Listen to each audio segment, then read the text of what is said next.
కార్తీక మాసం, ఆకాశ దీపం ఈ రెండింటికి అవినాభావ సంబంధం ఉంది. గుళ్ళల్లో ఆకాశ దీపాన్ని ఎందుకు వెలిగిస్తారో మీకు తెలుసా? ఆ విషయాలన్నీ ఈ వీడియోలో తెలుసుకుందాం. శివుడికి, విష్ణుమూర్తికి ఎంతో ప్రీతిపాత్రమైనది ఈ కార్తీక మాసం. ఈ కార్తీక మాసం ప్రారంభం కాగానే దేవాలయాల్లో ధ్వజస్తంభానికి ఆకాశ దీపం వేలాడదీస్తుంటారు. ఈ దీపాన్ని చూసినా స్మరించుకున్నా ఎంతో పుణ్యమని నమ్ముతారు. పితృదేవతలకు ఈ దీపం మార్గం చూపిస్తుందని, సమాజంలోని అజ్ఞానపు చీకట్లను తొలగిస్తుందని నమ్ముతారు. అయితే అసలు దేవాలయంలో ఈ ఆకాశ దీపాన్ని ఎందుకు వెలిగిస్తారో ఇప్పుడు తెలుసుకుందాం. కార్తీక మాసం అంటేనే పుణ్యమాసం. ఈ మాసం శివకేశవులకు ఎంతో ప్రియమైనది. అంతేకాదు, ఈ మాసంలో పూజలు, అభిషేకాలు, వ్రతాలు ఆచరిస్తే ఎంతో పుణ్యఫలం ఉంటుందని భావిస్తారు.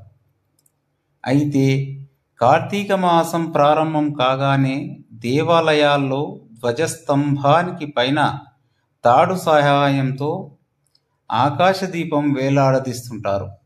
చిన్న చిన్న రంధ్రాలు చేసిన గుండ్రటి ఇత్తడి పాత్రలో నూనె పోసి దీపాన్ని వెలిగిస్తారు. ఇది దాదాపు ప్రతి శివాలయంలోనూ మనకు కనిపిస్తుంది. గుడికి వెళ్ళిన భక్తులు అందరూ ఈ ఆకాశ దీపాన్ని చూసి నమస్కరిస్తారు. ఇలా ఆకాశ దీపం వెలిగించడం, దాన్ని దర్శనం చేసుకోవడం వల్ల ఇది పితృదేవతలకు మార్గం చూపుతుందని నమ్మకం. ఇది ఆకాశ మార్గంలో ప్రయాణించే పితృదేవతల కోసమని, వారికి దారి చూపడం కోసం అని కార్తీక పురాణం చెబుతోంది. ఈ దీపాన్ని చూసినా, తలుచుకున్నా ఎంతో మంచిదని, మనలో ఉన్న నెగటివ్ ఎనర్జీ మొత్తం పోయుతుందని విశ్వసిస్తారు. ఆ కాంతిలో ఆ ప్రాంతమంతా శివయ్య కాపాడుతాడని కూడా నమ్ముతారు. ఇక ఇంట్లో కూడా ఆకాశ దీపం వెలిగించుకోవచ్చు. ఎత్తున ఒక కర్ర కట్టి దానికి దీపాన్ని వేలాడదీయవచ్చు అని పెద్దలు చెప్తారు. కొందరు ఇళ్లల్లో ఆకాశ దీపాన్ని కడతారు. కార్తీక మాసంలో పితృదేవతలు ఆకాశ మార్గాన తమ లోకాలకు ప్రయాణం చేస్తుంటారు. ఈ సమయంలో వాళ్ళకి త్రోవ సరిగ్గా కనిపించడం కోసం దేవాలయాల్లో ఆకాశ దీపాన్ని వెలిగిస్తుంటారని పెద్దలు చెప్తారు.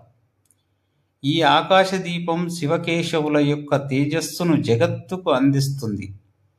ఆకాశ దీపం మరో ముఖ్య ఉద్దేశం ఏమిటంటే, శివకేశవుల శక్తితో ఈ ఆకాశ దీపం ధ్వజస్తంభంపై నుంచి జగత్తుకు అంతా వెలుతురు ఇస్తుందని, సమాజంలో అజ్ఞానపు చీకట్లను తొలగిస్తుందని నమ్ముతూ ఈ దీపం వెలిగిస్తారు. ఈ దీపం చూస్తూ లేదా వెలిగిస్తూ చదవాల్సిన మంత్రం దామోదర మావాహయామి, త్రయంబక మావాహయామి అనే మంత్రాన్ని పఠించాలి. కార్తీక మాసం ప్రారంభం కూడా ఈ ఆకాశ దీపంతోనే జరుగుతుందంటే ఈ దీపం విశిష్టత ఏ పాటిదో అర్థం చేసుకోవచ్చు.